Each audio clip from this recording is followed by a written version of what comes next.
Bom, olá. Hoje, na aula de hoje, a gente encerra aqui o nosso curso aqui da disciplina de Algoritmos e Programação Computacional. Então, a aula de hoje é destinada para mostrar alguns exemplos de aplicação. Na primeira aula, eu até mostrei assim, de forma mais geral alguns exemplos aí, e ao longo da disciplina também eu busquei trazer diversos exemplos aí que tem uma aplicação direta na prática. Hoje a gente vai trazer algo aqui mais concreto, tentar trazer dois exemplos. O primeiro deles aí é sobre amostragem, um procedimento aí para gerar amostras para amostragem. E no segundo exemplo, se der tempo, eu vou trazer aqui uma implementação rápida, simples e eficiente do algoritmo KNN, dos K vizinhos mais próximos de aprendizagem de máquina. Então, antes de começar a aula, só recapitular o que foi visto aí no curso, né?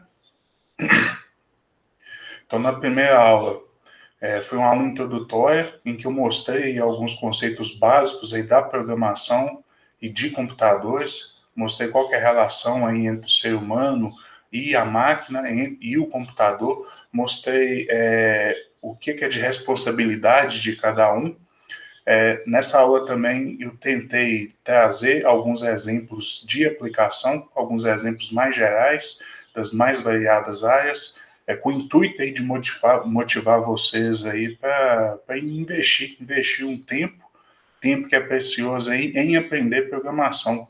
Também aproveitei para falar por que é importante a gente aprender a programar e tem se tornado cada vez mais relevante. O principal motivo é porque facilita a vida da gente. Então, é uma excelente forma aí de automatizar tarefas. E também mostrei por que foi escolhida a linguagem de programação R. Lembrando que isso aqui não é um curso específico de R, a gente usou R apenas como um veículo para ensinar e para apresentar a programação para vocês, mas o R tem algumas características aí que são apreciáveis, que fazem com que a gente aproveite, além de aprender a programação, aprender o R também, que tem muitas aplicações aí, está sendo amplamente utilizado, especialmente aí no setor florestal. Aí na segunda aula, a gente já começou com a parte prática, com a criação de objetos, execução de operações básicas, também a execução de funções e até mesmo a criação de funções, que já é algo bem direcionado e relacionado aí com a programação de computadores. Então é essencial a gente saber construir nossas próprias funções, porque se a gente não encontrar determinado procedimento, a gente tem a oportunidade de implementar. Nem tudo a gente vai encontrar pronto no software. Então, com a aprendizagem de criação de funções, a gente tem a oportunidade aí de aprender a criar nossas próprias funções. Aí, ainda a partir aí da terceira semana, a gente entrou aí nas estruturas de controle de fluxo, de programação como um todo. Aí as duas estruturas de controle principal é condicional e repetição. Então, aí nós tivemos duas aulas específicas aí sobre operações condicionais. Então, nós tivemos duas aulas específicas aí sobre operações condicionais. A primeira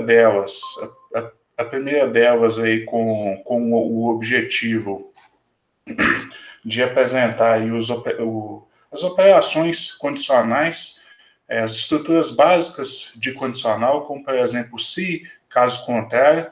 Também a gente aproveitou a oportunidade para aprender sobre sinais condicionais, maior que, menor que, igual. Aí a nossa próxima aula de operações condicionais, a gente viu aí sobre os operadores lógicos. Então, aí para combinar mais de uma condição em um mesmo condicional, o ou, o e também a gente aproveitou para ver aí o condicional aninhado, que nada mais é do que um condicional dentro do outro. Então, fechando essa parte de condicional, a gente viu os principais elementos aí de operações condicionais. Aí depois a gente já partiu aí para os processos de repetição, aí o nível e a complexidade da disciplina começou a aumentar, do curso começou a aumentar. Então, nós tivemos 3 aulas principais aí de repetição, mas vale a pena destacar que desde esse primeiro momento, desde a nossa primeira aula de repetição, a repetição nos acompanhou até o final do curso. Inclusive, nos exemplos que eu vou apresentar hoje, a gente vai usar processos repetitivos. mas naquele determinado momento ali eu fiz uma apresentação assim, bem superficial, mostrando aí os diferentes tipos de paradigma de programação. Então nós temos o paradigma de programação nada mais é do que uma forma de agrupar, de reunir estratégias em linguagem de programação com características em comum. Isso aí facilita a vida da gente, porque a partir do momento que a gente identifica qual grupo determinada estratégia, determinada linguagem de programação pertence, fica mais fácil a gente já prever os resultados e até a escolher as estratégias que a gente vai utilizar aí na resolução dos problemas. Então, eu fiz uma apresentação superficial sobre os paradigmas. O que a gente trabalhou aqui no curso foi o paradigma imperativo, que é um dos primeiros a se popularizar e um dos mais tradicionais e amplamente utilizados. Também nós apresentamos o paradigma funcional, que nada mais é do que substituir as operações iterativas aí de repetição por funções, e também a gente viu aí o paradigma, que algumas pessoas nem consideram isso como um paradigma, que é o matricial vetorizado. Esse aí, especialmente para o R, ele é muito importante. A gente tenta vetorizar ao máximo aí as nossas operações, com o intuito aí de simplificar e aproveitar aí a eficiência computacional, porque esses métodos geralmente são implementados em linguagem de programação de mais baixo nível e, consequentemente, mais eficientes computacionalmente, como C, Fortran. Então, nós tivemos uma apresentação aí bem superficial dos paradigmas de programação e uma visão geral dos processos de repetição focado aí no paradigma imperativo. Então, eu apresentei aí o loop repete, o loop while, o loop for. Então, foi uma visão geral sobre repetição. Aí, na segunda aula de repetição, eu já mostrei como que a gente acessa elementos em um vetor. Então, foi importante eu explicar essa estrutura de dados, também expliquei isso de uma forma mais superficial, e também foquei bastante em indexação, como que a gente acessa elementos pela posição do elemento no vetor. Na terceira aula de repetição, a gente foi um pouco mais além. A gente aprendeu como que a gente modifica. Se na aula anterior a gente tinha aprendido como que acessa os elementos, a gente aprendeu como que modifica. Então, aí fechando um ciclo completo que dá para a gente resolver praticamente qualquer problema utilizando essas estratégias básicas. Aí na aula seguinte, na próxima aula, a gente focou nas estruturas de dados. A gente já tinha visto o vetor. Aí a gente viu os demais, que são comumente utilizados no R, como, por exemplo, a matriz, a estrutura de data frame e as listas. Então, mostrei lá as características de cada uma dessas estruturas, foquei também bastante em indexação, como que a gente acessa elementos específicos dessas estruturas, e finalizei a aula mostrando um exemplo simples aí de operações de repetição, ou seja, num loop, em uma data frame. Aí, na próxima aula de estrutura de dados, eu aproveitei para formalizar, para apresentar uma estrutura básica de aplicar operações de repetição em uma data frame, como se fosse uma receita de bolo mesmo.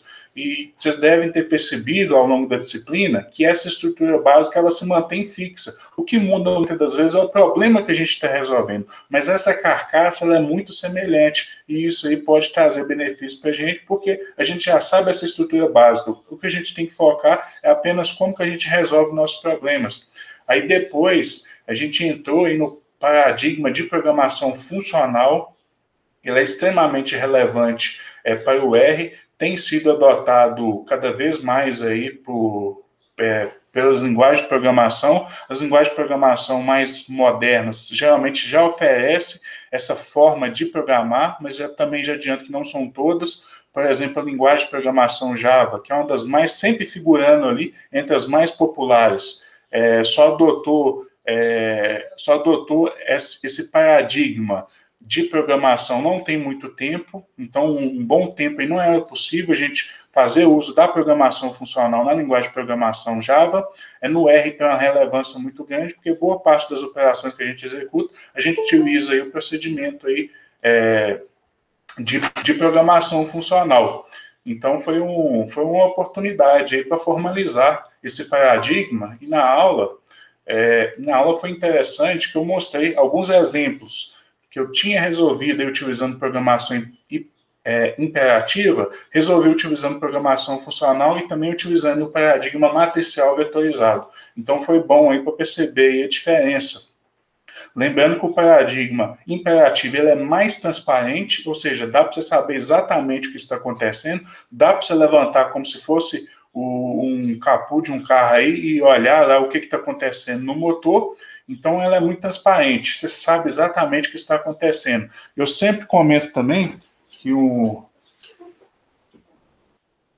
dos principais autores e desenvolvedor de código do R, que é o Heather Winker, e é um defensor ferrenho da programação funcional, mas até mesmo lendo esse livro dele aqui na parte aqui de programação, ele mesmo indica que a programação imperativa é um excelente caminho para começar a aprender programação computacional. E foi isso que a gente fez aqui.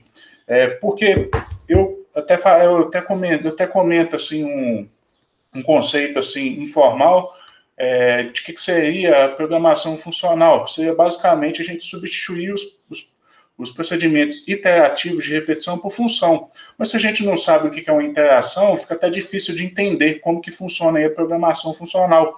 Então, a programação imperativa é uma excelente estratégia para começar. Lembrando que praticamente qualquer linguagem de programação suporta esse paradigma imperativo e, além disso, tem determinados problemas que a programação funcional não é capaz de solucionar. Não tem uma solução simples, direta para isso. Como, por exemplo, quando uma repetição, quando uma iteração depende da outra.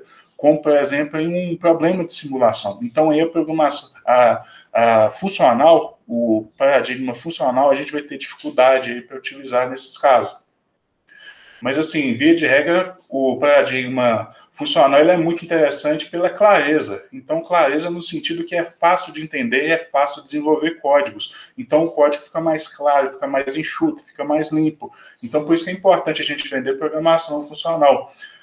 Aí depois, na aula seguinte, a gente continuou na programação funcional e com foco aí no pacote DPLYR, que é um pacote aqui do Heather Winker, é um pacote excepcional para fazer análise de dados, então simplifica muito o processo aí, tanto de arrumação dos dados, quanto a parte de análise em si. Então, eu recomendo todo mundo aí que quer trabalhar mais aí com análise de dados, com programação, com R e até mesmo com outras linguagens de programação aí, dá uma boa olhada aí na estratégia que o pacote DPLYR utiliza.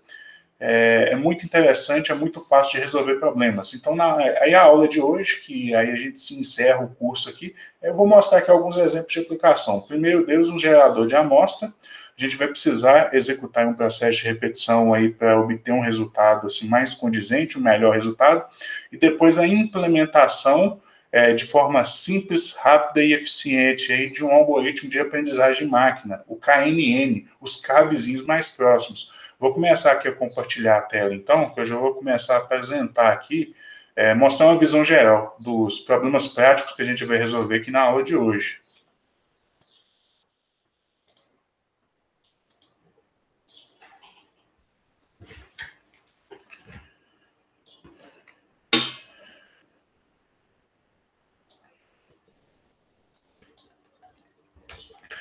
Então, aqui chegamos aqui na semana 12, né?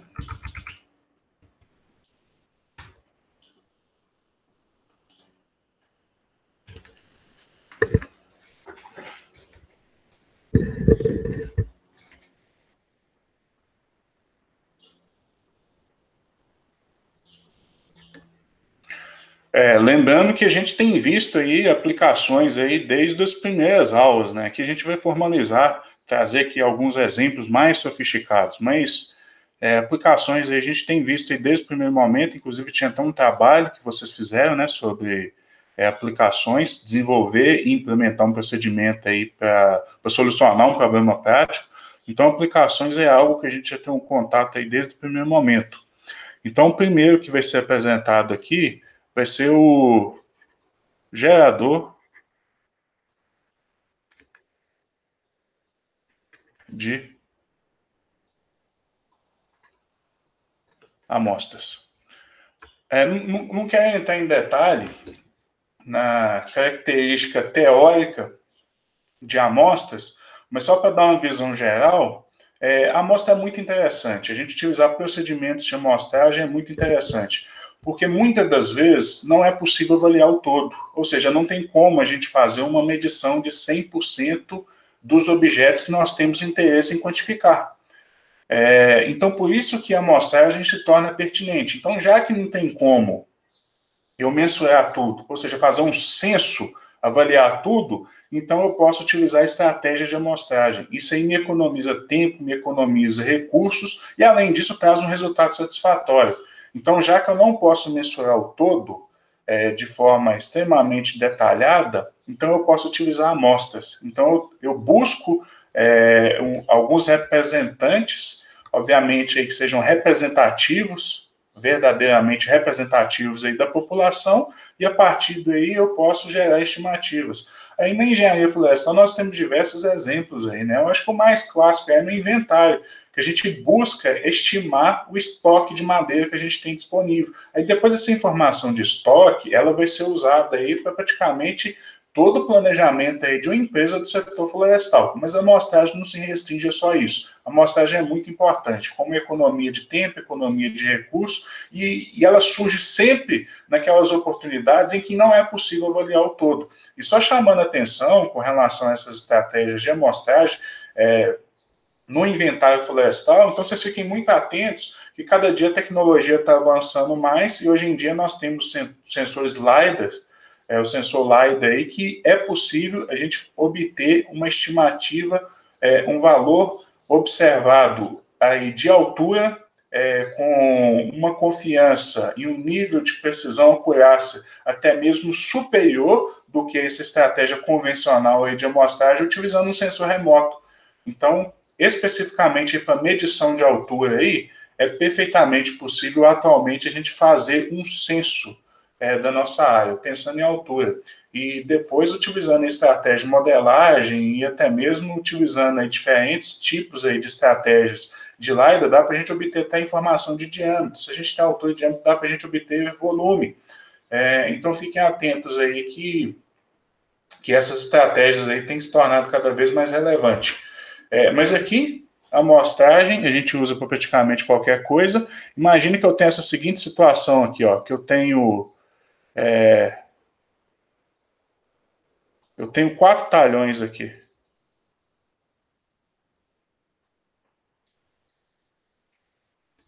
E eu quero identificar o estoque de madeira. Então aqui eu tenho aqui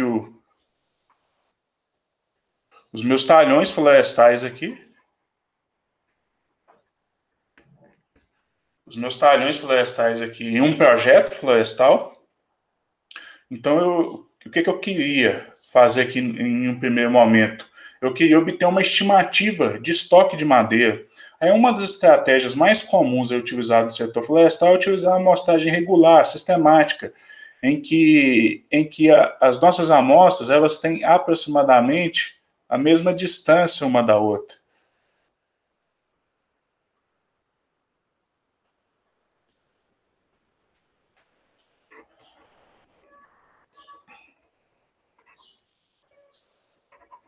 Não vou representar todos os pontinhos aí, mas imagine que a gente quer aí uma quantidade representativa para a gente obter uma estimativa confiável do estoque de madeira.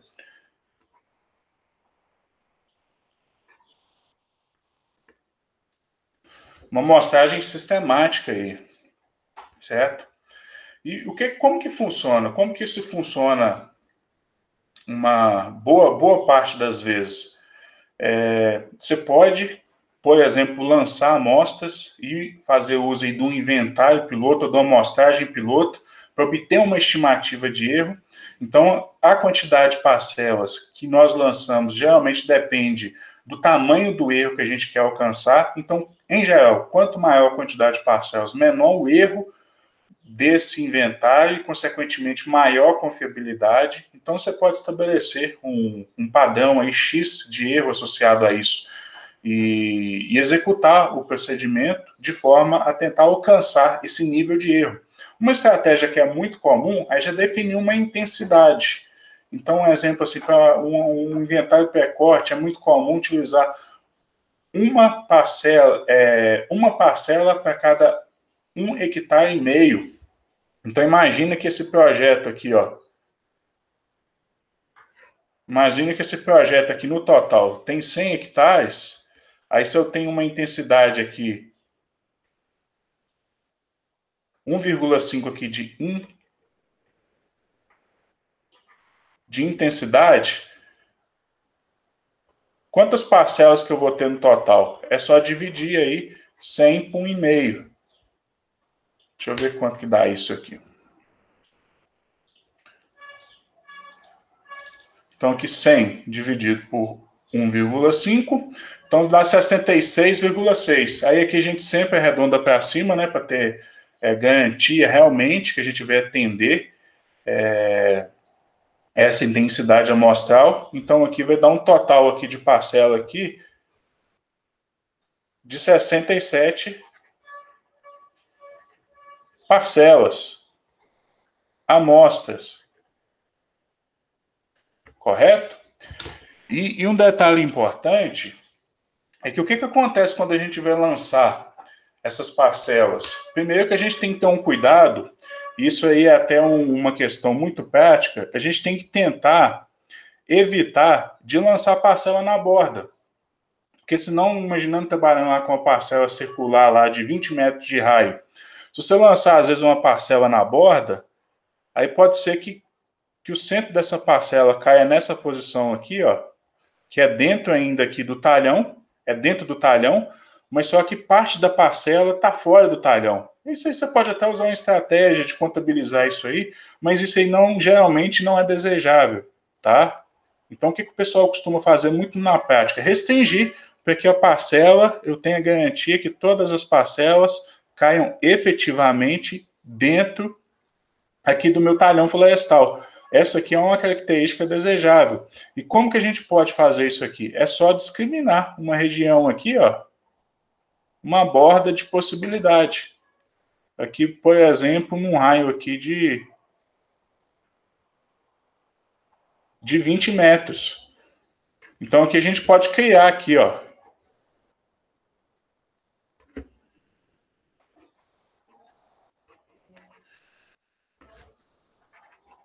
uma região permitida para a amostragem.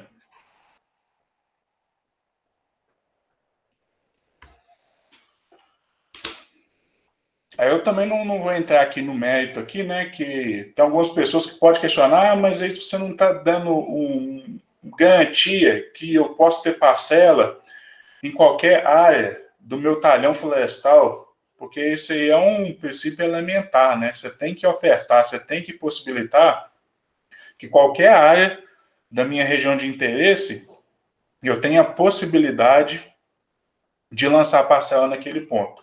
Então, existe essa questão aí teórica que a gente tem que se atentar, mas na prática é muito comum fazer isso.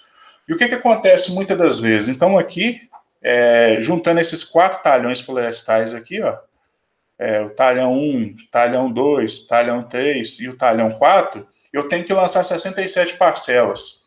Ou seja, eu tenho que lançar uma grade regular, sistemática de 67 parcelas. O que acontece muitas das vezes quando a gente vai lançar isso aí? E chamando a atenção que o R tem uma função lá que é muito interessante de lançar parcelas. Ele já lança a parcela e geralmente o número de parcelas gerados coincide. É diferente, por exemplo, lá nós temos uma ferramenta lá que é o Fishnet, que a gente usa com muita frequência no software ArcGIS, ela não tem essa possibilidade. Então você tem que ir com uma tentativa e erro ali, de forma mais subjetiva, identificando, por exemplo, a área total ali do talhão florestal. Aí você pode imaginar uma distância, estabelecer ali uma distância que no final das contas retorne X parcelas, como por exemplo 67 parcelas. Então é uma estratégia mais dificultado lá, utilizando essa ferramenta básica lá do ArcGIS. No R ele tem lá uma ferramenta de lançar parcela, que ele já lança a parcela de forma para coincidir com a quantidade que você deseja. Só que o que acontece muitas das vezes? Acontece que nem sempre coincide. Então, precisa de 67, ele consegue ir lá e lançar 65. Ou então, consegue lançar 70. Então, muitas das vezes não coincide com a quantidade que eu desejo. Pensando assim, na prática, e isso aí pode ser importante, pensando assim no princípio estatístico de estimar o estoque de madeira, isso aí vai fazer muita diferença? Não vai fazer muita diferença não, até mesmo porque não vai ter tanta diferença. Então vai ter talhão que vai lançar mais do que deveria, tem talhão que vai lançar menos do que deveria, e no final das contas, na média geral, isso aí não vai fazer tanta diferença. Mas só que isso aí pode impactar o nosso planejamento. Imagine que eu planejei 67, aí ele dá 70, no outro dá 70, no outro dá 71, aí no outro dá 65. Então isso aí pode influenciar aí no meu planejamento como um todo. E se a gente tem uma forma relativamente simples de garantir que essas 67 parcelas sejam lançadas, então a gente pode fazer isso. E é exatamente isso aqui que eu vou trazer. Então a gente vai usar um gerador de amostras. Então aqui os procedimentos básicos aqui que a gente vai utilizar aqui, ó. Então, primeiro aqui de tudo aqui, ó, a gente vai importar a nossa feição espacial de polígonos que representam nossos talhões. Aí depois aqui, num segundo momento aqui, a gente vai criar essa região aqui de permitida, de possibilidade. Então aqui criar a região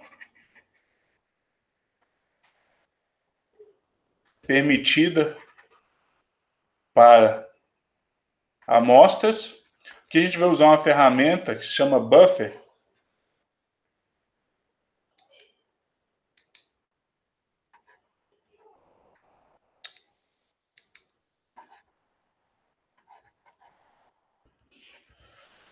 Inclusive um buffer negativo aí para restringir, buffer para gerar região de amortecimento. A gente usa com muita frequência, por exemplo, para identificar áreas de preservação permanente ao entorno do curso d'água ou do nascente. Aqui a gente vai fazer um buffer negativo. Ele vai ter que, em vez de expandir, ele vai ter que contrair essa quantidade de área aí.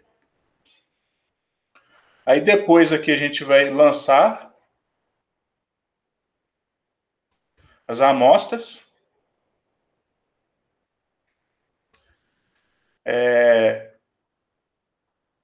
Avaliar se foi a quantidade determinada.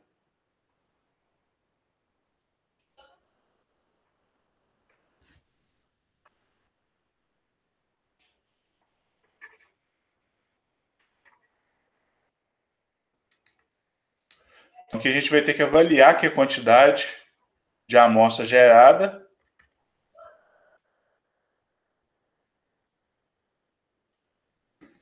Aí aqui a gente vai ter duas situações aqui, ó. Ok, a quantidade está ok. Aí a gente parte para o próximo item aqui, que seria exportar amostras.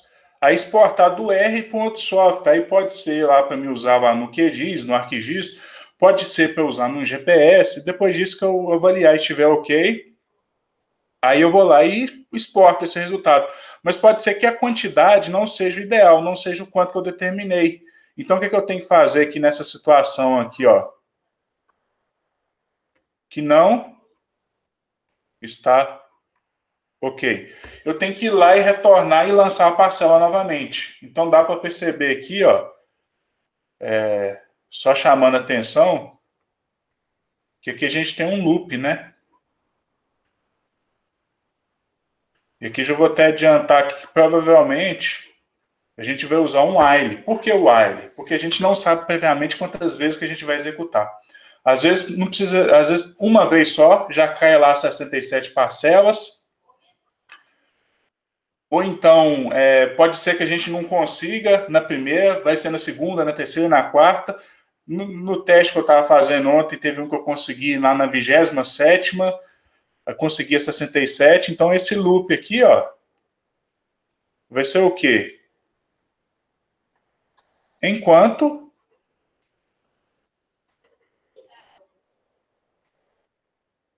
a quantidade de amostras for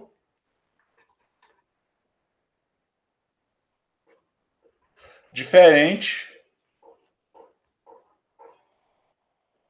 do número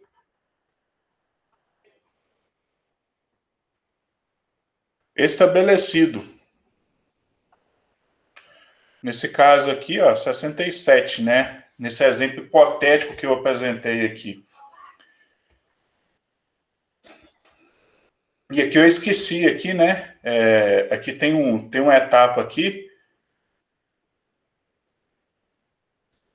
que seria aqui, ó, que eu esqueci de enumerar aqui, que seria, eu tenho que determinar, né?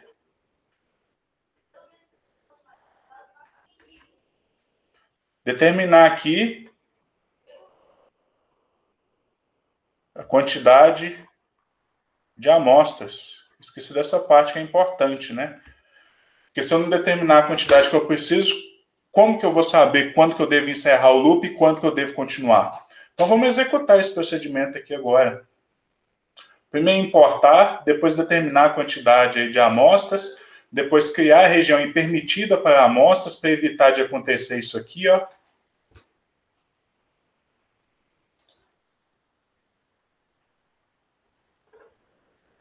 Para evitar de acontecer isso aqui. Depois lançar as amostras, avaliar se a quantidade é o que eu tinha previamente estabelecido. Se for, tá pronto o meu problema, eu só tenho que exportar. Mas se não estiver, eu vou lá e lanço novamente. Tá? Então esse seria um procedimento aí. Que eu já vou salvar isso aqui.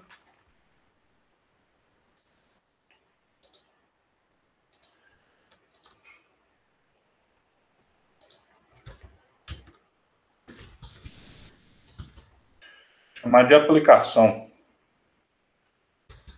Ou aplicações. Aí aqui eu vou só abrir aqui um software de geoprocessamento, software QGIS, só para mostrar aqui a nossa área de estudo aqui. O talhão que a gente tem interesse de lançar as amostras. E aqui um detalhe interessante, que quanto mais irregular for a forma dos talhões, e é o que acontece na prática, a gente não tem assim, uma distribuição perfeitinha lá de talhões, então quanto mais irregular for esse talhão, mais difícil acaba sendo a gente conseguir lançar aquela quantidade exata. Então, isso aqui só para mostrar aqui nossa área de estudo aqui no software QGIS, não precisa se preocupar com isso, é só para a gente visualizar.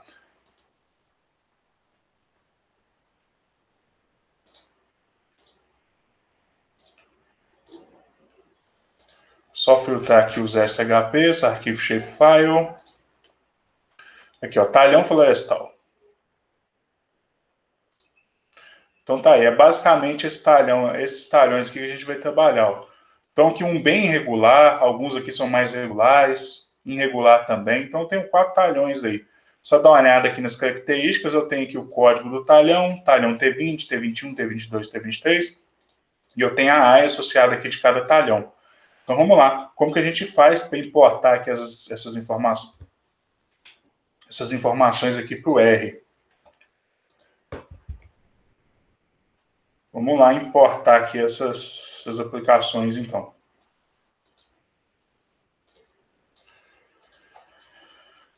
Então, a primeira coisa que a gente tem que fazer aqui, ó, para importar os dados, a gente vai usar esse pacote aqui, ó.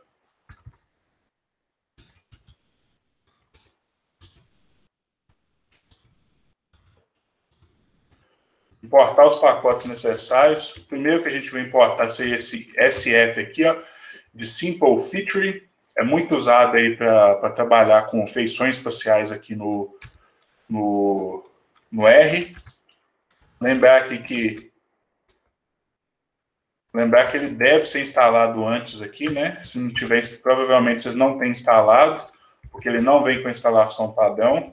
Então tem que instalar esse SF Simple Feature aí inicialmente, tá? Aqui eu já tenho instalado, então vou executar aqui, ele já está até carregando aqui, ó. Carregou e ele até carrega outros pacotes aqui, que é o GELS, o GEDAL. O GELS aqui que é para operações, procedimentos, execuções, processamento. Tem o GEDAL aqui que é importação, exportação. E esse aqui para trabalhar aqui com o sistema de referência espacial. Então, a primeira coisa que a gente tem que fazer é importar. E para importar, a gente vai utilizar essa função aqui, ó. A gente vai utilizar essa função aqui, ó, st read. A gente vai usar essa função aqui do pacote ss. Aí a gente precisa do caminho, do diretório, aonde está essa feição espacial. Eu vou até chamar isso aqui, ó, de input shape, a feição espacial. Aí que eu vou abrir e fechar aspas, aí eu vou vir aqui no diretório, identificar onde é que está aqueles dados. Então está aqui em dados, espacial, está aqui. Vou copiar aqui esse caminho. Estou copiando aqui agora, tá, gente? E detalhe muito importante, eu tenho duas opções. Ou eu trabalho com barra dupla, ou então eu trabalho com barra invertida, tá? O R aceitar, isso é importantíssimo, porque senão dá erro. Se eu colocar do jeito que eu copio aqui, ó, do meu Windows Explorer, vai dar erro. Então aqui eu tenho adotado aqui usar barra dupla, porque é mais difícil de eu errar. Porque se eu for usar a barra invertida, eu tenho que apagar e depois adicionar. Então a chance de eu cometer um erro é maior. Assim, utilizando barra dupla, a chance de eu errar aqui é menor. Beleza? E aqui eu tenho que lembrar também de colocar o nome do arquivo, né? Vou colocar o nome do arquivo aqui, ó. Talhão florestal. E eu vou ler sempre aqui o SHP, de Shapefile. Esse aqui, ó. Aí eu posso até vir aqui e renomear, só para copiar aqui rapidamente aqui, ó. Copiei. Colei. Então já tenho aqui, ó. Já tenho aqui o nome. Aí agora eu já posso colocar aqui para me fazer a leitura e posso dar um nome para isso aqui, ó, para o resultado. Então, vou armazenar no objeto pol, de polígono. Então, aqui está o nome e está lido aqui, ó, já leu. Aí, vamos dar uma olhada aqui, ó. Aí, aqui ele mostra que tem aqui feição espacial. Aí, eu tenho aqui o código do talhão, eu tenho a área do talhão, exatamente isso que está sendo apresentado aqui, ó. A tabela de atributos, né? Exatamente isso que está sendo apresentado. E aqui também tem a geometria, tem as coordenadas que compõem aí cada um dos polígonos. Aí eu posso plotar isso aqui também, esse polígono aqui, ó. Eu vou filtrar aqui só o código do talhão aqui, ó, que ele plota tanto a área quanto o código. Eu vou plotar só o código aqui, eu posso fazer assim, ó. Isso aqui chama talhão.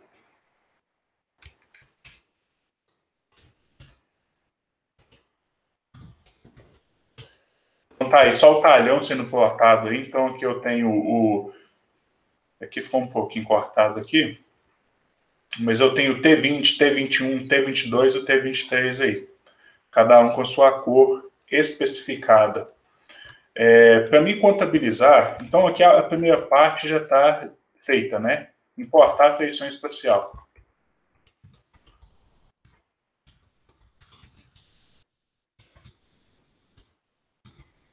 Segunda parte aqui. Então, isso aqui seria a primeira. Segunda parte. Determinar a quantidade de amostras.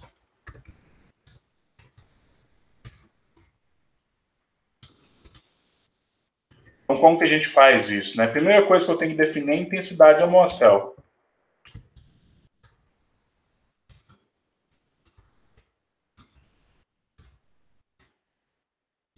Intensidade amostral aí de 1,5. Ou seja, uma parcela para cada 1,5 hectare.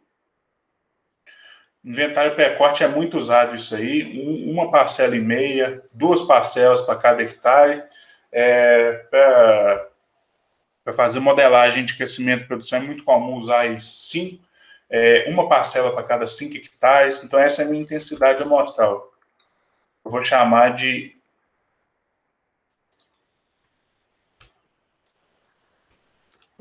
de intense, então que é 1,5, lembrando que o separador decimal não é ponto, né?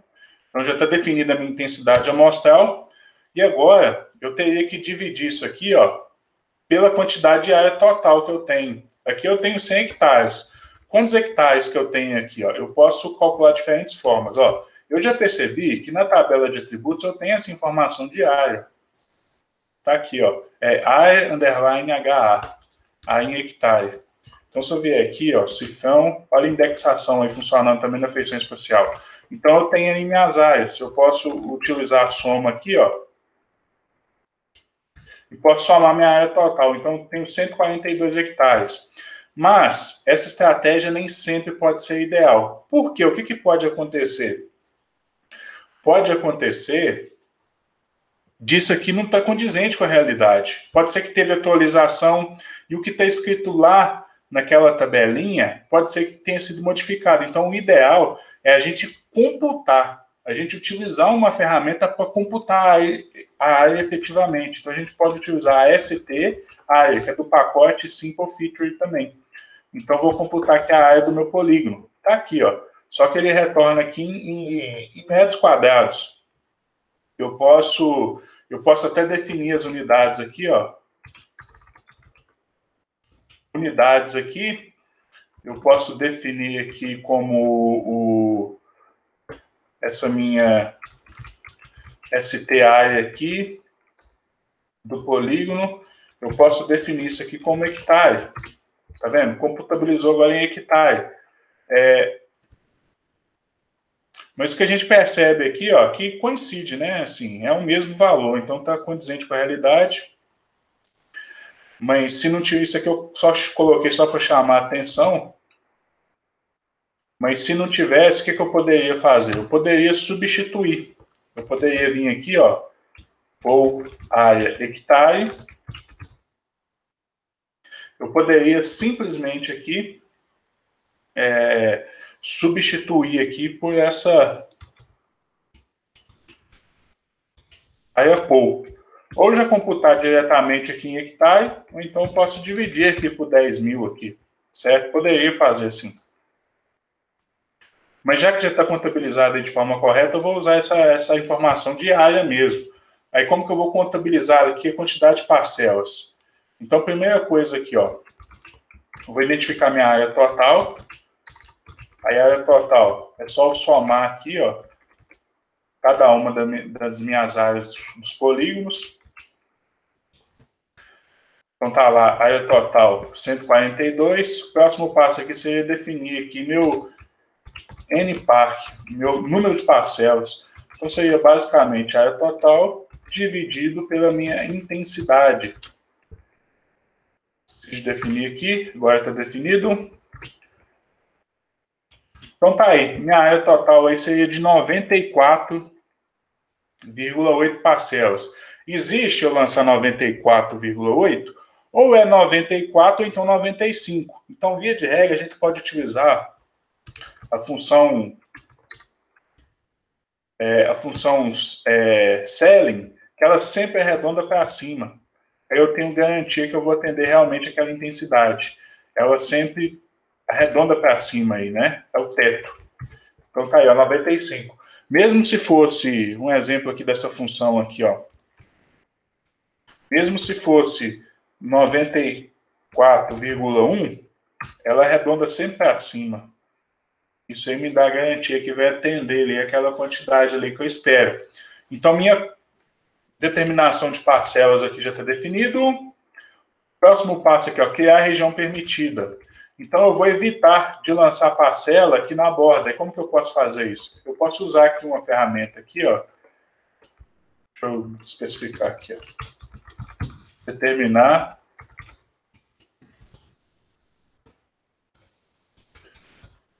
região permitida para amostras. Aqui, basicamente, eu vou evitar que essa amostra aqui seja lançada na borda.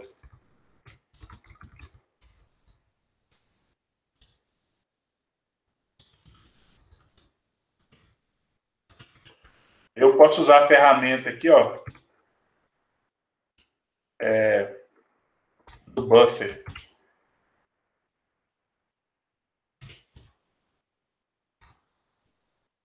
ST buffer em relação ao polígono e a distância vai ser menos 20. Vamos supor que a minha parcela, estou trabalhando com parcela circular, com raio de 20 metros. Então, vou colocar um buffer de menos 20. Eu vou chamar aqui esse objeto aqui de poleBuff. É só observando aqui, né? Olha só a diferença aqui, ó. Vocês vão perceber a diferença aqui. Eu vou botar aqui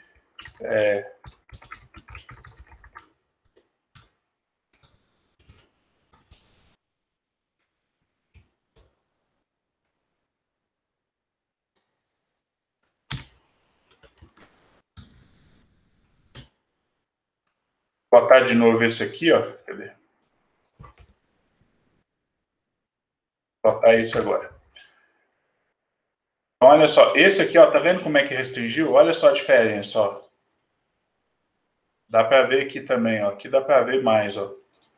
Então tá mais restrito. Assim eu tenho a garantia que eu não vou lançar parcela na borda. Aqui, para ficar mais claro ainda, eu vou usar a biblioteca de ggplot para colocar os dois sobrepostos. ggplot 2 aqui.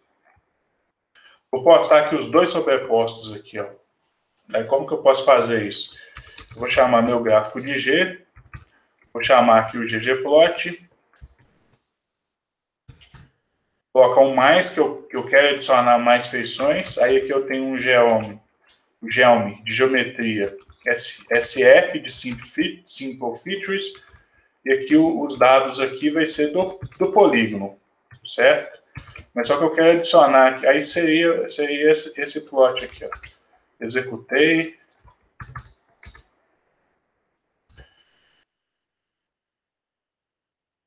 Vou rodar de novo aqui.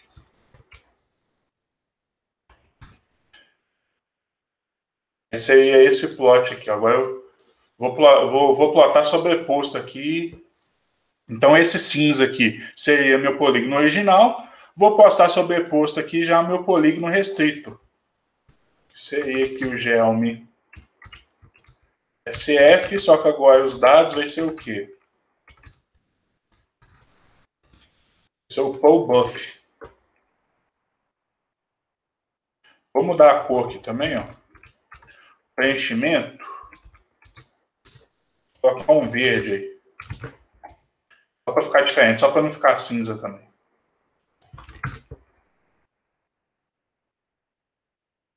Então tá aí, ó. O cinza seria o original e o verde aqui seria o restrito, com a borda aí de 20 metros. Então agora a gente tem a garantia que não vai ser lançado na borda.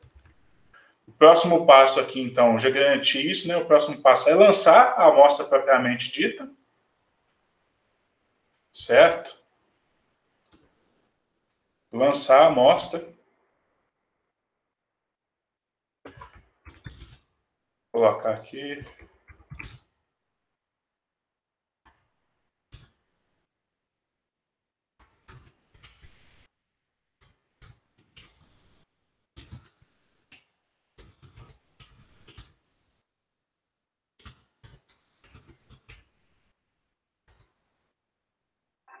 Aí como que eu posso fazer o lançamento dessas amostras aqui? Ó? Eu tenho a função aqui ST Sample. O ST, que é de origem aqui do pacote SF, e Sample é de aleatório, né? Uma amostra aleatória. Então aqui eu vou colocar aqui aonde que ele tem que lançar, o local que ele tem que lançar. Eu vou lançar no POLBuff, certo? Que é aquela área restrita. Quantidade de parcelas. Vai ser o número de parcelas aqui, ó, que é 95. Então tá aqui, ó, NPAC. Como que eu sei isso? Porque eu olhei aqui o help do pacote antes, com 2 cliques e apertando aqui o F1. Então tá aqui, ó, primeiro aqui, ó. Primeiro você especifica aonde que você quer lançar, aí tem discriminado aqui o objeto, a feição espacial, o tamanho de amostras, e aqui eu tenho que especificar outra coisa aqui, ó. Aqui é o tipo. Esse aqui seria o size, eu nem precisaria colocar, porque é o segundo mesmo. E aqui eu tenho o tipo. Aqui por padrão ele lança aleatório, ó, completamente aleatório, mas eu quero regular, tá? Tem diversas estratégias aí de amostragem. Eu quero regular, que é o sistemático. Uma grade regular, né? Então seria isso, e eu vou chamar isso aqui de PTS underline syst, de sistemático. Então, meus pontos sistemáticos. Então tá aí. Vou conferir aqui, ó, quantos que foram gerados. Ó, coincidentemente aqui foi gerado 95, ó. Ó que sorte. Eu vou lançar de novo aqui, ó. Agora já foi 94. Agora já foi 94 parcelas, 94 feições lançadas. Vou lançar de novo. Agora já foi 89, gente, uma diferença de 5 parcelas. Tá? Por quê? Porque isso aí vai depender da configuração. Assim, ele tenta lançar uma grade, aí depois ele elimina aquelas parcelas que não coincidem com o polígono. Então, por isso que às vezes acontece de vir menos, de vir mais, por causa disso. Vou lançar de novo aqui, ó. 97, agora veio mais, tá vendo? Então pode vir menos, pode vir mais. Então a gente já lançou a amostra. Aí aqui a gente vai avaliar a quantidade que a gente está avaliando aqui de forma visual. Mas o que, que a gente poderia fazer? A gente poderia criar um processo de repetição aqui, né? Que é exatamente isso que está sendo representado aqui, ó. Então poderia ser assim, ó. Algo mais ou menos assim. While, enquanto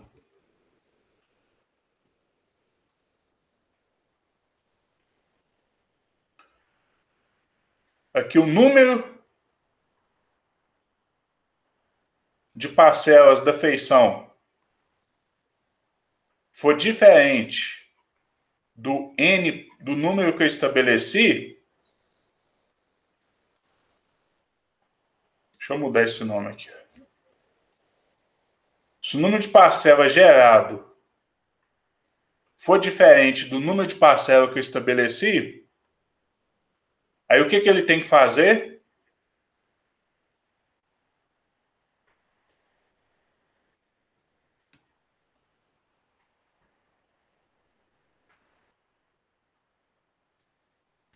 Então aqui, observe que no começo aqui ele lança a parcela, que é o que a gente acabou de fazer, né?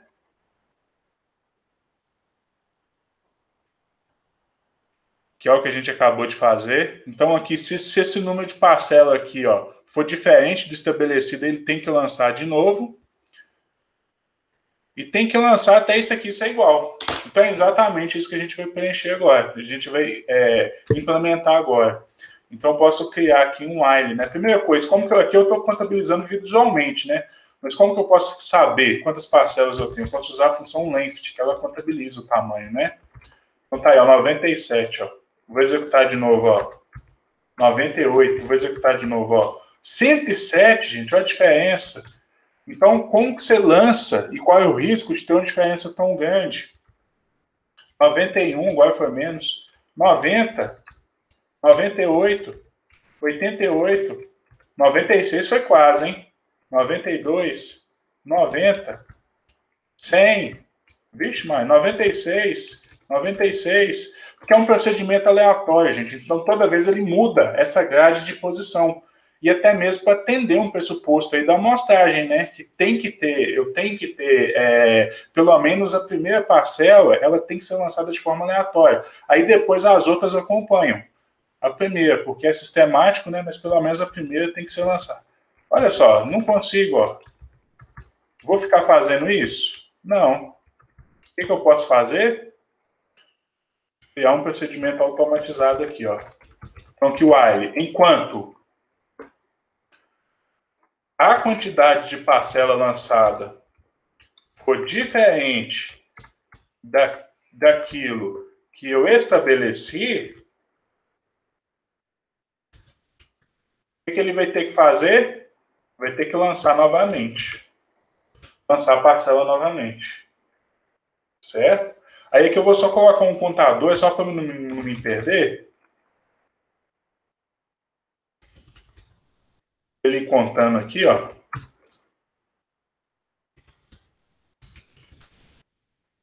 Só para ver quantas vezes precisou ser executado.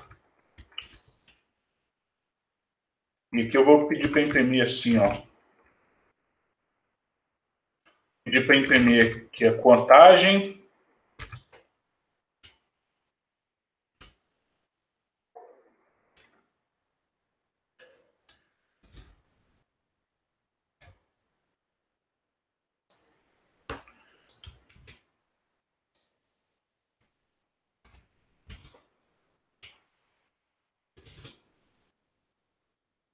Vamos executar aqui agora então, né? Ó, tá executando, ó. Ah, aqui na sétima foi, ó. Na sétima conseguiu 95. Vamos avaliar se é isso mesmo? Que eu posso conferir aqui, ó. Tá lá, 95 mesmo. Lançou 95. Vou executar de novo aqui, só de curiosidade aqui, ó. Ó, aqui foi de primeira, parece que lançou de primeira aqui, ó. Vou executar de novo. Só conferindo, ó. 95. Ó, aqui foi na quinta, sétima,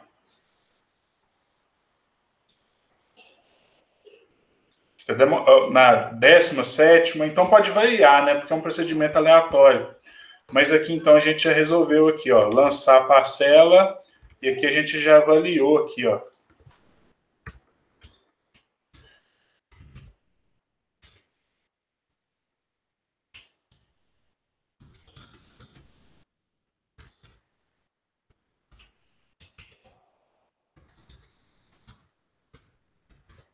Avaliar a quantidade e garantir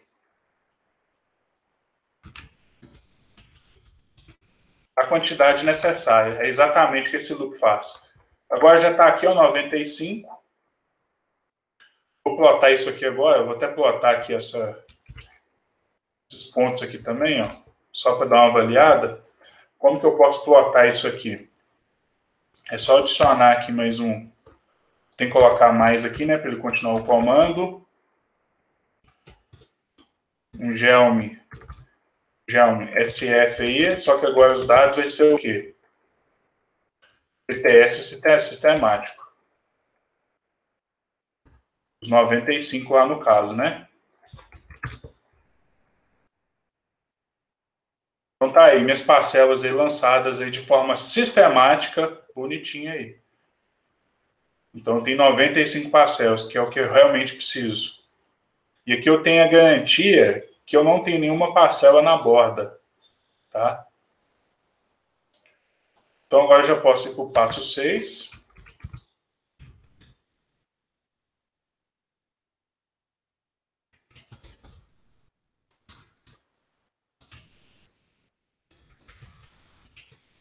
É exportar. Para exportar para o GPS ou para exportar para um outro software, como um QGIS. Aí aqui, gente, queria chamar a atenção que esses pontos aqui, ó, eles são simplesmente uma feição espacial. O que eu vou fazer aqui? Eu vou aproveitar para criar uma coluna de identificador desses pontos. Como que eu posso fazer isso? Eu vou substituir ele, vou adicionar uma data frame nele aqui, ó. Vou chamar de ID, aí esse ID aqui vai variar de 1 até o tamanho do PTS sistemático, e a geometria, ou seja, o Gelme aqui, vai ser minha própria feição.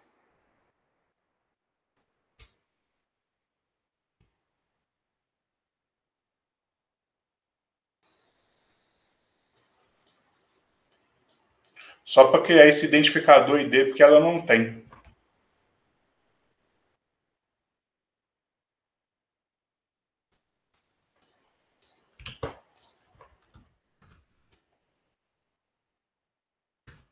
Pronto, agora ele tem um ID lá também, né? Aí eu posso criar até antes, assim, ó. ID. Pode ser a combinação aqui de um P de parcela.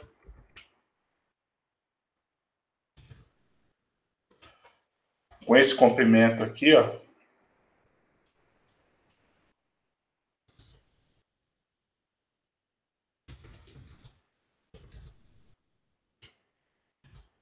Sem espaço, ou então simplesmente aqui, porque por padrão ele coloca um espaço, né, de separação entre o P e o número. Eu posso deixar sem espaço. Então, simplesmente utilizar esse aqui, ó. H0, que ele deixa 0 espaço entre os elementos. Criando aqui, ó, aí eu tenho um objeto. objeto ID. Ah, eu vou ter que rodar de novo aqui, ó.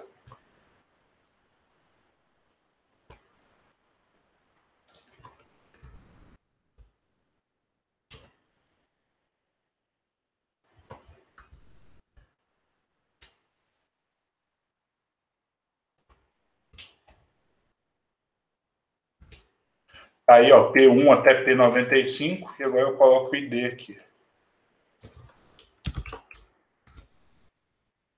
Criei o ID, agora eu posso exportar. Aí, para exportar, eu vou usar o ST Write. Se para ler eu usei o ST Read, para exportar eu vou usar o ST Write. Aí o ST Write aqui, ó, o que eu tenho que colocar? Eu tenho que colocar a feição que eu quero exportar.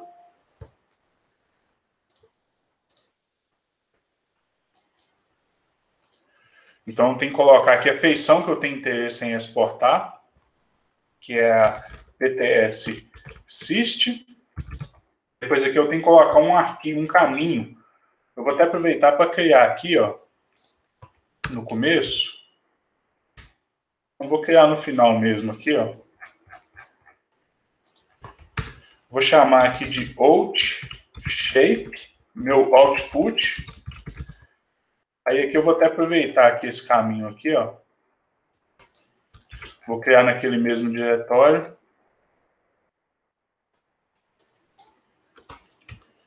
E que eu tenho que mudar o nome aqui, ó. Que eu vou chamar de parcela florestal. O nome do arquivo aqui final aqui, ó. Então lá no meu diretório aqui, ó, vai aparecer parque florestal de parcela.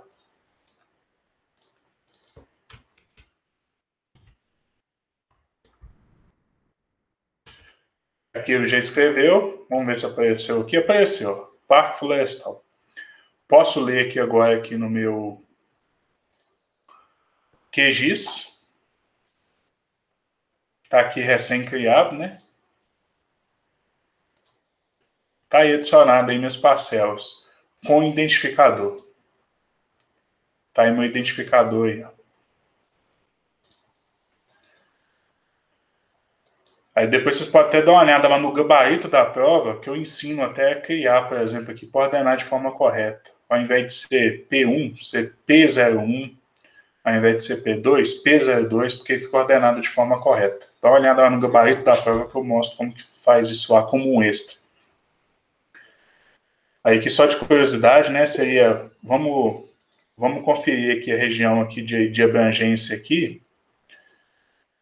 Eu posso usar aqui o buffer do QGIS, ó, já é o Processing Buffer. Então tem um buffer aqui, ó, do talhão florestal. Vou colocar uma distância de menos 20. Vamos ver como é que fica. Vou aumentar aqui esse número de segmentos aqui também, só para ficar mais suavizado. Aí minha borda tá aí, ó. Vamos ver se tá coincidindo. Tá lá, ó. Pode ver que todo está dentro aí dessa borda. Essa distância aqui, por exemplo, se for medir aqui, ó, 20 metros. Pode conferir lá que é 20 metros. Então nenhum ponto aí vai ser lançado na borda. Aí pode conferir que tá certinho, ó, tá vendo? Esse aqui bem no limite, ó, bem no limite mesmo, ó, mas tá aqui, ó, que deu uma diferença aqui de 20 centímetros aí, né? Mas tá, não vai ficar fora da borda, não. Deixa eu ver se foi aqui. Foi, beleza. Então aqui a gente já resolveu que esse primeiro exemplo. Vamos partir para o próximo agora, então, exemplo de aplicação. Deixa eu criar aqui um novo aqui.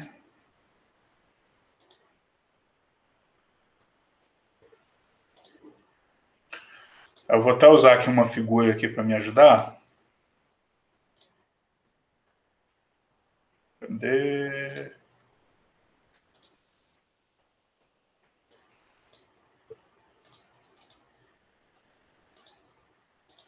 Vou usar essa figura aqui para me ajudar aqui.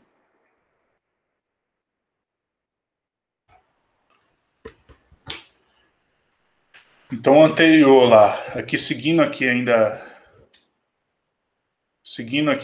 as aplicações, né?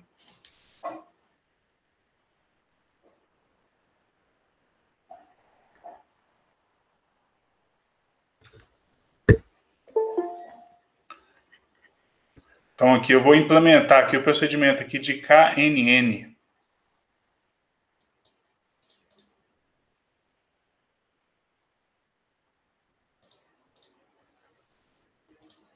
Procedimento aqui KNN, que são os K vizinhos mais próximos. Aí aqui esse N aqui é de nearest, de mais próximo, e esse outro N aqui é de neighbor, que é de vizinho. Então, assim, os K vizinhos mais próximos. Isso aqui é uma estratégia aqui de aprendizagem de máquina, machine learning.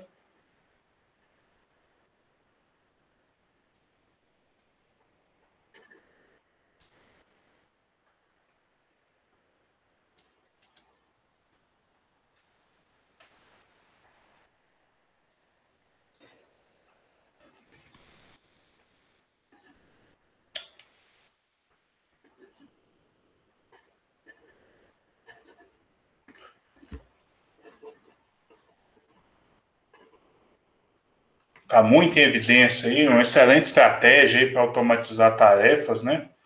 Então, o KNN é muito interessante, porque ele é simples de implementar, simples de entender, e além disso, ele é extremamente eficiente computacionalmente. E, assim, e o principal é que ele gera bons resultados. Então, imagine aqui, ó, que eu tenho que identificar que eu tenho uma série de objetos classificados. Esse aqui, por exemplo, aqui, ó, da espécie B. Esse outro aqui, por exemplo, aqui é da espécie A. Esse aqui é da espécie B. E eu tenho aqui um indivíduo, posso ter um, nesse exemplo tem só um, mas eu posso ter aqui indivíduos, ou espécie, ou material genético indeterminado. E aqui eu tenho as características que eu utilizo na prática para avaliar se aquele indivíduo pertence a determinada espécie ou não. Aqui, por exemplo, eu estou usando a cor do tronco, por exemplo, ou o tamanho da espécie, o tamanho da folha, que eu estou usando duas características. Poderia ser 5, poderia ser 10, poderia ser 1 milhão. O procedimento ia funcionar da mesma forma. Só aí, às vezes, demorar um pouco mais para ser executado, mas ia funcionar. Aqui, para simplificar, eu estou usando duas características. Então, aqui eu estou classificando pela cor. Então, aqui eu tenho uma tonalidade de cor que aumenta nesse sentido. E aqui eu tenho um tamanho aqui, ó, que aumenta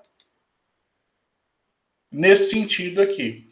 Então, dá para perceber que espécies que têm a tonalidade de cor maior, que tem a tonalidade de cor maior e um tamanho maior, geralmente são da espécie B. E aqueles indivíduos menores e que têm uma tonalidade de cor mais fraca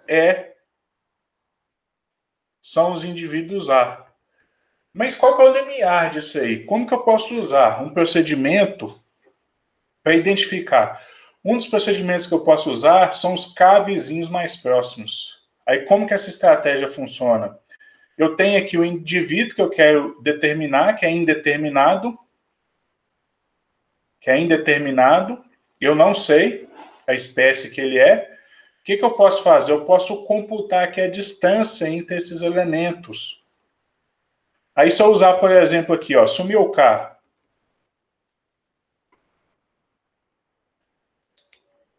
Sumiu o K aqui, por exemplo, aqui, ó. Se o K for igual a 1, qual espécie que vai ser esse elemento? Eu tenho que contabilizar. Eu contabilizo aqui a distância entre esse elemento e todos os demais. Eu identifiquei que o mais próximo, ou seja, o vizinho mais próximo, é o B. Seria esse aqui, ó. O mais próximo aqui seria esse aqui, ó, o B. Então, no final das contas, qual que seria a minha conclusão? Que esse indivíduo, na verdade, ele é da espécie B. Mas e se o meu tamanho de vizinhos for igual a 3? E repare que eu estou usando só número ímpar. Por que é interessante a gente usar número ímpar? Para não ter empate.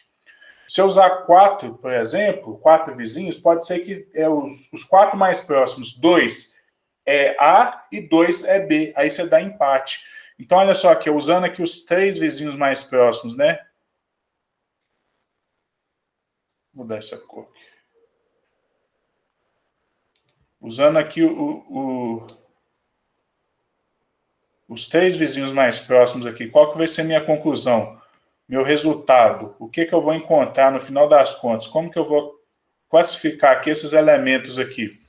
Aí eu vou contabilizar aqui os 3 mais próximos aqui, ó. Ó, dos 3 mais próximos aqui, ó, 2. Eu tenho 2 do A e 1 do B. Ou seja, os mais próximos em termos quantitativos é A. Então aqui eu já vou determinar aqui que a espécie é A. Tá? Então, assim, o ideal é a gente utilizar números ímpares de vizinho. E tem gente que utiliza aqui um procedimento aqui, ó, até de validação cruzada. A gente pode, por exemplo, aqui variar o tamanho, a quantidade de vizinhos e associar com um erro. Então, você pode ter alguma coisa mais ou menos assim, ó.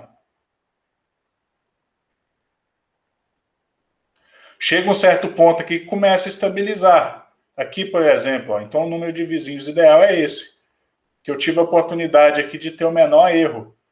Então, seria que K igual a alguma coisa, por exemplo.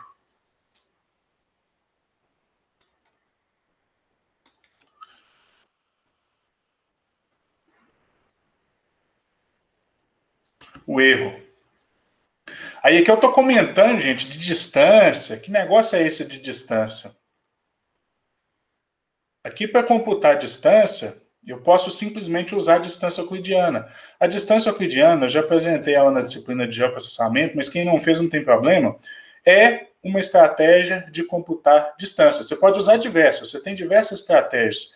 Você pode computar distância considerando a estrada, que aí vai ser diferente da distância euclidiana. A distância euclidiana, ela é a menor distância em linha reta entre 2 pontos, certo? Eu posso usar a distância de Manhattan, por exemplo, que também aqui vamos supor que eu tenho que identificar aqui, ó, a distância entre esses 2 pontos.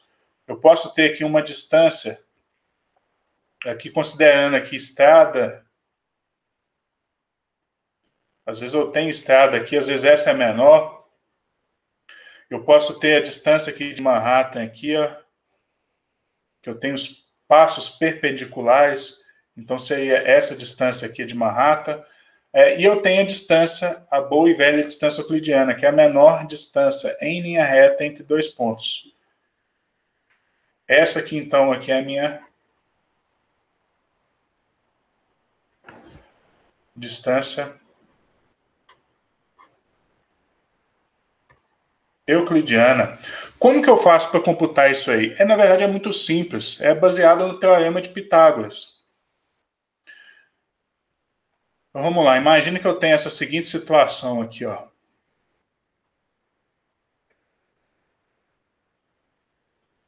Aqui eu tenho Y, que nesse caso aqui, por exemplo, é cor, mas poderia ser espessura da casca, poderia ser rugosidade, alguma coisa mais ou menos assim. E aqui eu tenho X, que no nosso exemplo aqui, ó, é o tamanho, mas poderia ser qualquer coisa.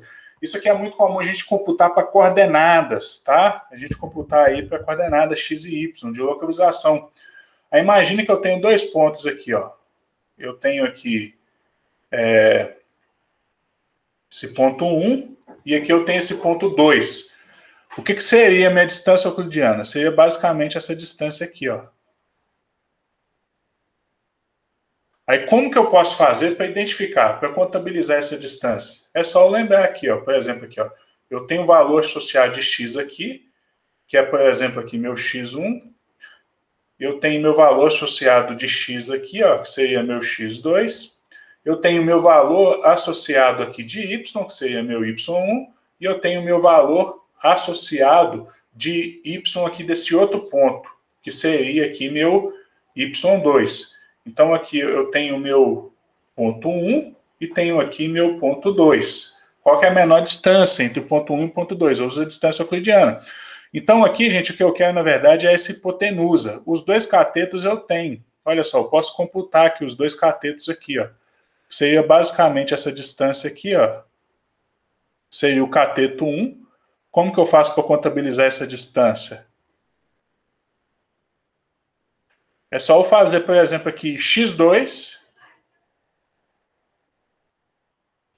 menos x1. Essa seria a distância. E eu tenho também aqui, ó, meu outro cateto aqui, ó.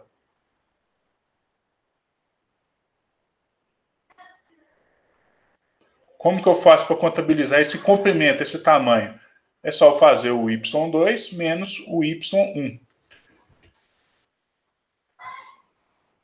Aí aqui é a fórmula minha geral aqui, né? Se eu fosse considerar, se eu fosse obter aqui essa hipotenusa aqui, é isso que eu tenho interesse em obter, seria algo mais ou menos assim. Seria a minha hipotenusa elevado ao quadrado, que na verdade isso aqui é a minha distância, né? Eu já posso até chamar aqui de dist, do ponto 1 ao ponto 2, minha distância do ponto 1 ao ponto 2 é elevado ao quadrado, que é igual cateto, que eu posso considerar isso aqui adjacente,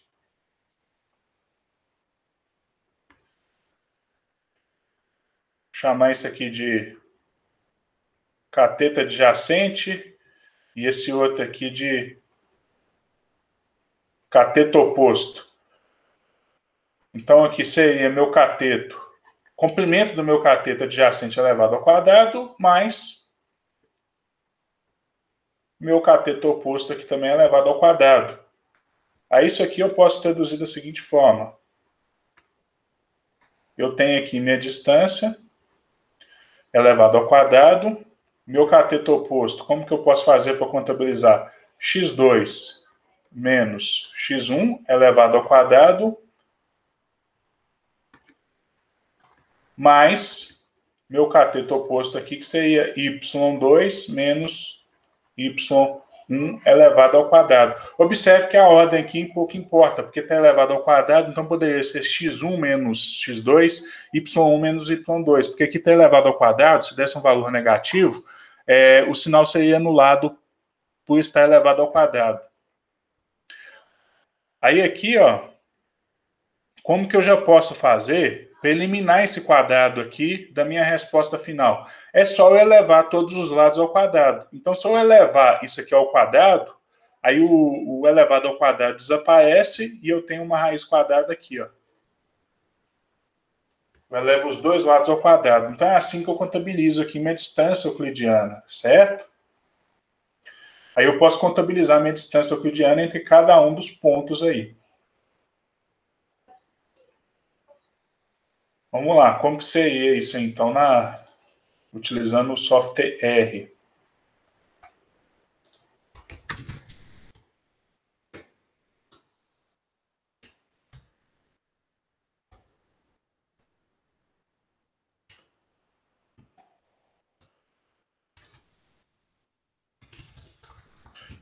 Primeiro que é o gerador de amostras.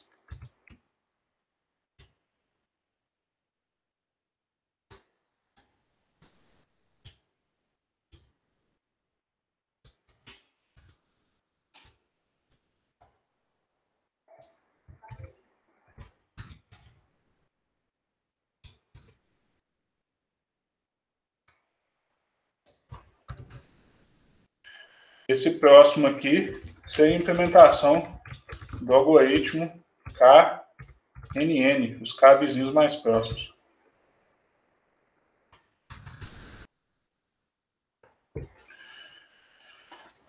Então vamos lá. Primeira coisa que eu vou fazer aqui, ó, eu preciso de uma referência, né? Então aqui eu preciso de classes conhecidas. Então já preciso ter essas informações. Então aqui eu tenho minha base de dados aqui, ó. Aqui, ó, classificados espécie. Eu já tenho alguns classificados para me usar como referência. Então, eu tenho aqui, ó, um indivíduo qualquer lá. Ele tinha um tamanho de 1,8 e a cor 4,3. Ele foi classificado como espécie A. Um outro indivíduo lá, ele tinha um tamanho de 2,4 e a coloração 10. Então, ele foi classificado como B. Então, aqui eu tenho uma referência. Eu vou usar essa referência para classificar aqueles que são desconhecidos. Então, a primeira coisa que eu vou fazer aqui vai ser importar os dados.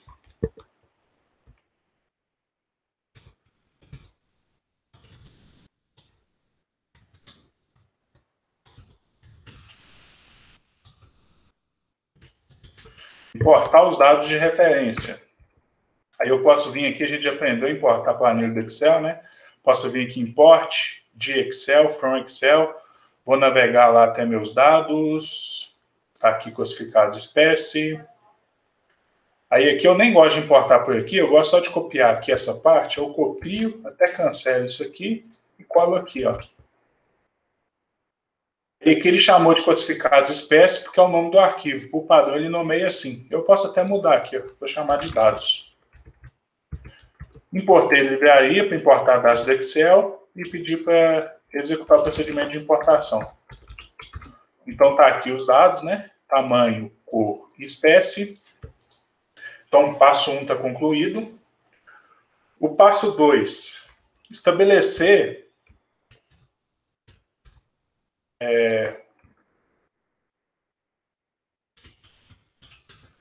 as características daquele que eu quero identificar.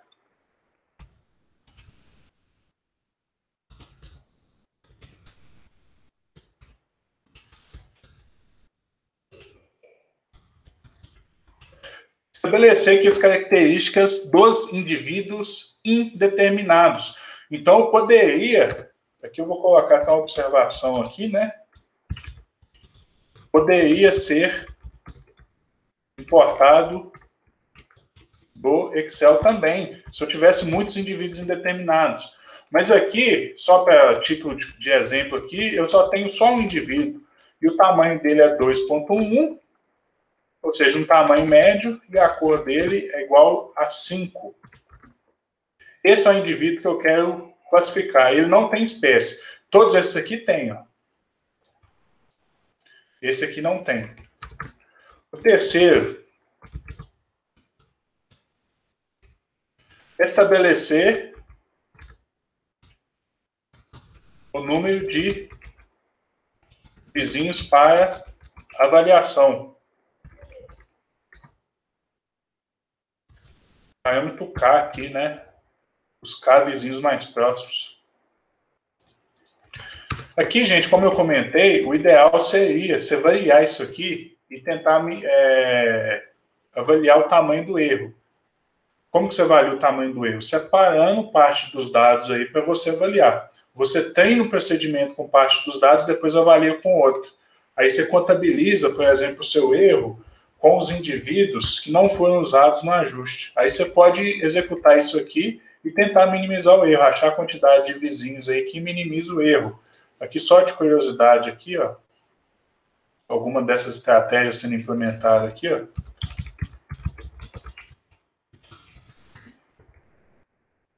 Esse aqui, por exemplo, ó, usando um vizinho. Aqui usando 3. Aqui ele dando uma diretriz, né? Olha só, ele vai variando o número de vizinhos aqui. Chegou no 10 aqui, ó, se eu não me engano, e diminuir avaliando o erro. Certo? E aqui eu vou mostrar como que implementa, mas no R também tem esse procedimento implementado. Tem um procedimento implementado aí. Nesse pacote aqui, ó, class. E tem outros pacotes também, tem diversas implementações. Aqui a gente vai implementar a nossa própria. Então aqui vamos estabelecer que o número de vizinhos é 3 aqui. Trabalhar com o número par para evitar empate. Aí o próximo passo aqui, ó, vou contabilizar aqui essa distância aqui euclidiana. Aí como que eu posso fazer isso? Ó, eu tenho que computar a distância entre esse indivíduo indeterminado e todos os outros indivíduos. Eu vou identificar a distância entre o indeterminado e todos os outros indivíduos. Então aqui, por exemplo, eu vou colocar aqui a equação aqui, né? Seria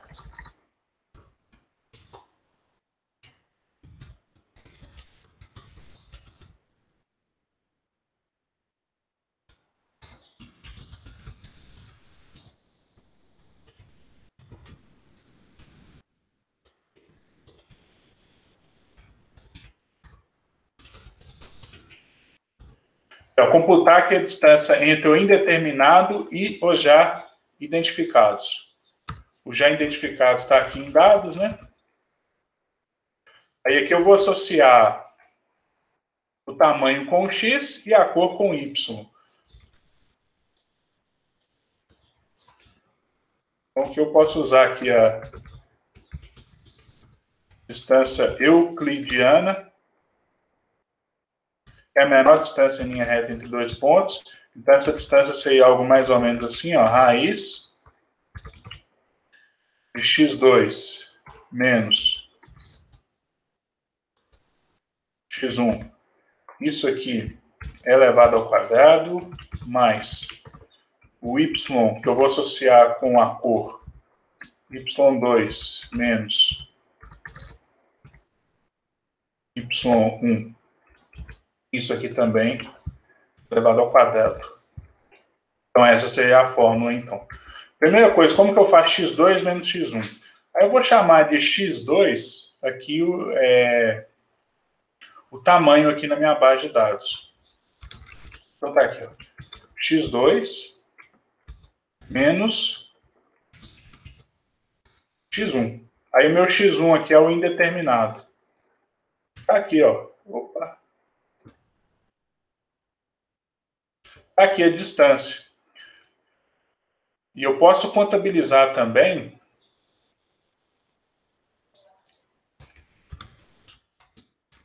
mesma coisa com a minha cor. Tá aqui. Eu já posso ir ajeitando aqui, ó. Essa parte aqui, né? Elevado ao quadrado, mais essa outra parte aqui, ó. Elevado ao quadrado também. E usar vetorização, né, gente? Que aqui eu tenho N elementos, eu tenho... Deixa eu ver quantos aqui. Eu tenho 20 elementos, então ele vai contabilizar aí essa subtração e elevar ao quadrado aí para esses 20 elementos. Aí o que está faltando aqui? Está faltando só extrair a raiz quadrada disso tudo, né? A raiz quadrada disso tudo aqui seria o SQRT, que é de Square Root, aqui no R. Então essa aí seria a minha distância. Tá aqui a distância euclidiana entre cada um dos elementos. A menor distância aqui, se é uma avaliação visual, parece que é esse aqui, o segundo, né? Mas depois a gente vai contabilizar. Aí eu já vou até colocar nos dados aqui, ó. Dados, vou criar uma outra coluna. Dados até então, ó, só tem 3 colunas, que é tamanho, cor e espécie. Eu vou criar aqui uma nova coluna, que é a distância para o indeterminado. Então agora aqui, dados aqui, tem 4 colunas, tem a distância aqui também. Aí eu quero identificar aqui agora... O próximo passo aqui seria identificar qual seria os de menor distância. Eu posso ordenar, usar aqui a função de order aqui, ó, de dados. Dist. Aí que ele colocou aqui, ó, com o micro, que seria o 2 mesmo, né? Aquele que a gente já tinha olhado. Esse aqui seria a menor distância. Depois seria o primeiro. Esse aqui, ó, seria a segunda menor distância. Aí depois o 11º seria a menor distância, que seria 7, 8, 9, 10, 11. Seria esse aqui, ó, a terceira menor distância. Esses são nossos 3 aqui, ó, esse e esse. Aí aqui eu tenho aqui a ordem, só que agora eu quero ordenar essa base de dados de acordo com a distância. Como que eu posso fazer isso? Usando indexação aqui, ó, dados. Aí aqui eu tenho um separador de vírgula aqui. Aqui eu me preocupo com linha e aqui eu me preocupo com coluna. Eu quero ordenar por linha. Então é só eu copiar isso aqui, ó. Aqui. Então tá aqui, observe que agora está ordenado. Ordenado aí por distância. Mudou toda a ordem por distância. Então tá aqui. Visualmente eu já sei, ó. Se for 3 vizinhos, eu sei que é A, a espécie A. Matada charada. Só que o que eu vou fazer aqui agora? Eu vou transformar isso aqui, porque eu não quero ficar fazendo avaliação visual. Imagina se for uma base de dados gigante e que eu estou considerando 15 vizinhos. Eu vou ter que ficar de forma visual, vai me complicar. Então aqui eu vou chamar isso aqui de dados ordem, de ordenado, só para manter isso aqui. Esse aí eu ordenar por distância.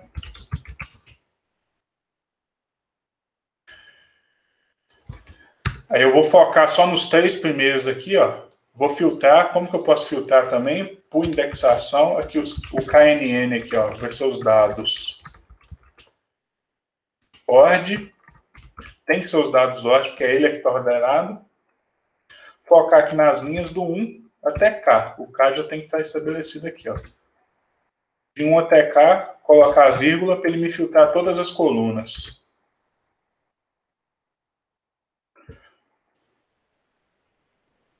Ou então já posso já focar direto aqui em espécie, né? Que é o que vai me interessar mesmo. Eu posso até filtrar aqui a coluna espécie de uma vez. Então tá aí, ó. A, 2 As e um D. Mas, de novo, se for muito, aí eu posso usar, por exemplo, o comando table, que ele contabiliza isso.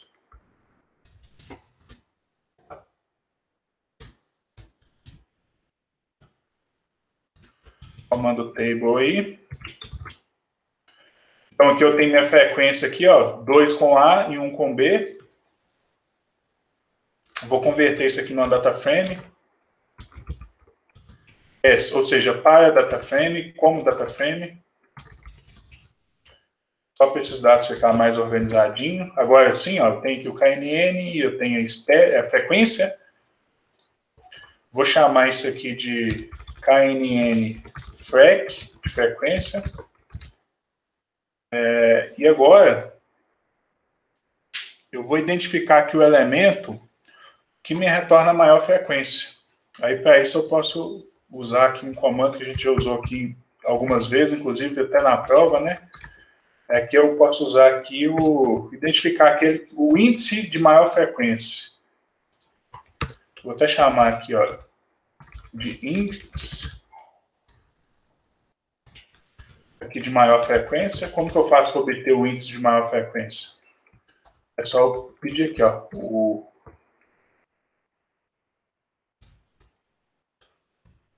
em máxima frequência aqui, qual que é?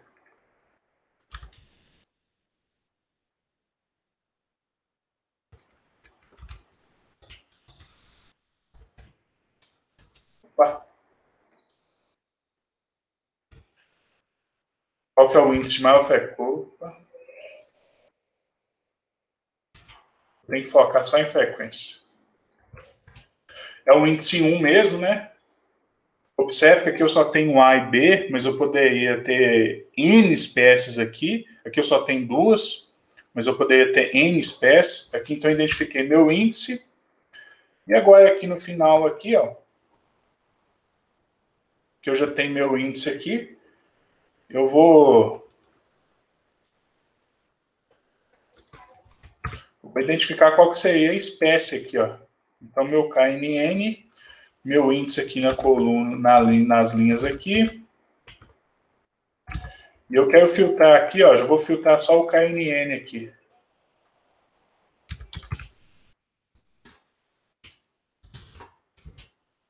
Aí, ó, é o A. Aí que ele retorna um fator, eu posso até converter aqui, ó. Essa aqui é a minha classe resultado. Eu já posso até colocar uma saída aqui, ó.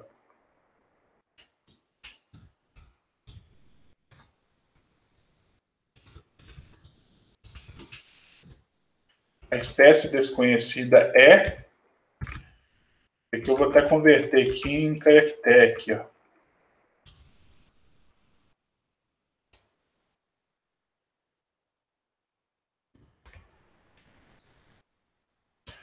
A espécie desconhecida é A. Posso colocar isso antes aqui também, para não ficar muito embolado aqui.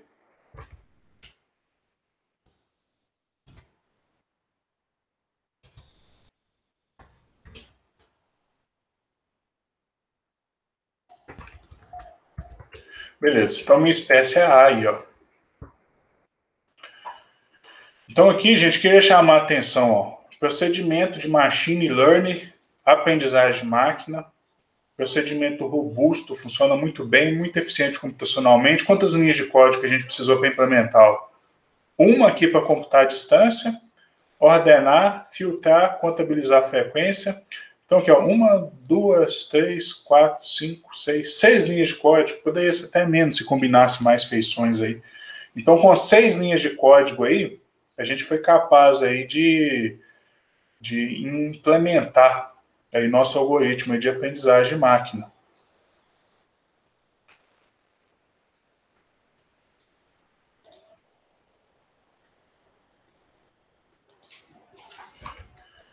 Deixa eu só colocar o título aqui, né?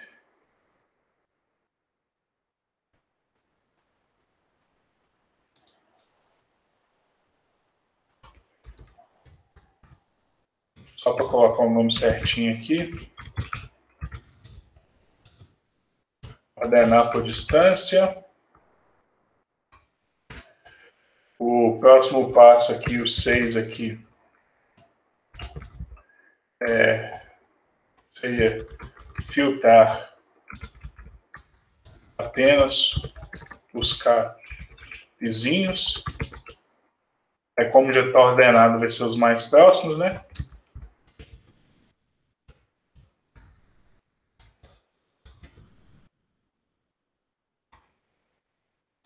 Aí que o sétimo aqui, ó, seria contabilizar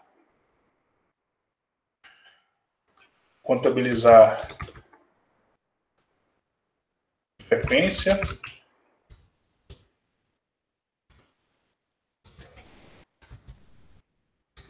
de espécie dos K vizinhos.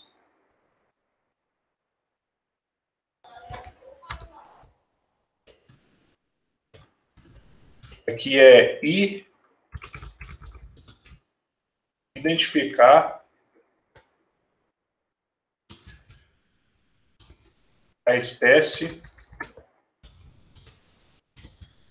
com maior frequência.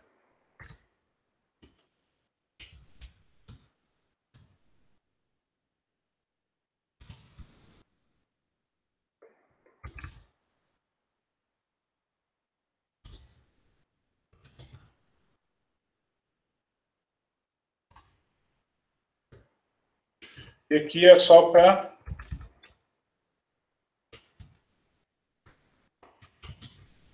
guardar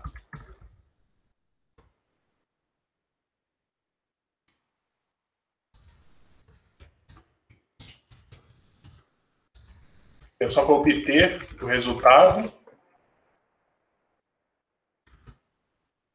Esse último aqui, o 10º aqui,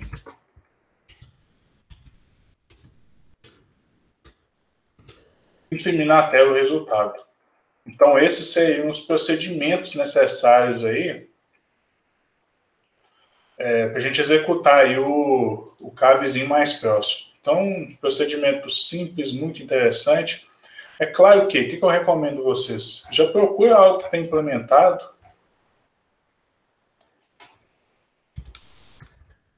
Vamos ver se quer ver, ó. Libra aí.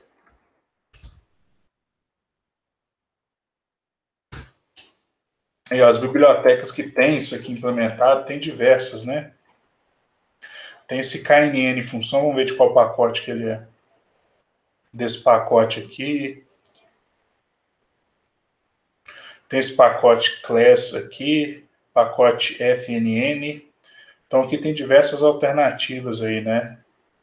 Essa aqui, ó, que eu uso bastante aqui, ó, o Caret.